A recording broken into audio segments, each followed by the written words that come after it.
অনেক স্টুডেন্ট আছে যারা হচ্ছে খুবই কনফিউজ যে আমাদের 26 ইনটেকে কি পরিবর্তন হতে যাচ্ছে।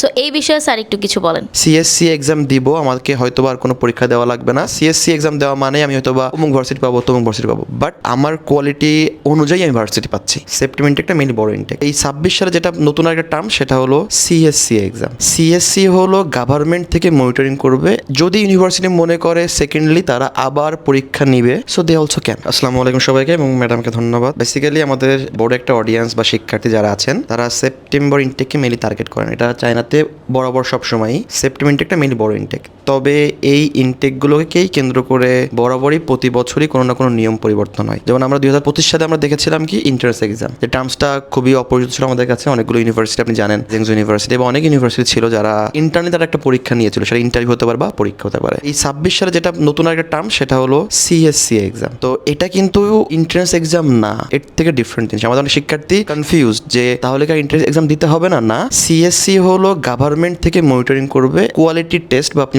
বলেন ভর্তি পরীক্ষা। দেন যদি ইউনিভার্সিটি মনে করে সেকেন্ডলি তারা আবার পরীক্ষা নিবে বা ইন্টারভিউ নিবে, so they also can. So এইটাই সব থেকে বড় কনফিউজিং একটা ব্যাপার। শিক্ষার্থী ভাবছে হয় সিএসসি এক্সাম দিব, আমাকে হয়তো আর কোনো পরীক্ষা দেওয়া লাগবে না। সিএসসি এক্সাম দেওয়া মানে আমি হয়তো বা অমুক ভার্সিটি পাবো, তমুক ভার্সিটি পাবো, বাট সিএসসি দিয়ে আপনি অ্যাপ্লাই করতে পারবেন, রিকোয়ারমেন্ট আপনি ফুলফিল করলেন, ডাজেন্ট মিনস যে আপনি আপনার ভার্সিটি অ্যাডমিশন পাচ্ছেন। ওই ইউনিভার্সিটি আবার স্ক্রিনিং করতে পারে, কেন তার সবার তো একটা সিট লিমিট থাকে, এবং স্ক্রিনিং করে দেন যে কোয়ালিটি শিক্ষার্থী তাদের অ্যাডমিশন দিবে। দ্যাট মিনস আপনাকে এই 26 সালের সেপ্টেম্বর ইনটেকে যদি আপনি চায়নাতে অ্যাপ্লাই করতে চান ব্যাচেলার প্রোগ্রামে, আপনাকে 2 বার এক্সাম দেওয়ার একটা মেন্টালি প্রেশার নিতে হবে। যদি মেন্টালি প্রেশার না নেন তাহলে হয়তো বা আপনি দিন শেষে পছন্দের ওই ভার্সিটি আপনি তো পাবেন না। সবার উদ্দেশ্যে সব থেকে বড় পরিবর্তন, মেন্টালিটি এভাবে রাখেন যে আমাকে পরীক্ষা দিয়ে আমার কোয়ালিটি অনুযায়ী আমি ভার্সিটি পাচ্ছি। এটাই সব থেকে বড় পরিবর্তন।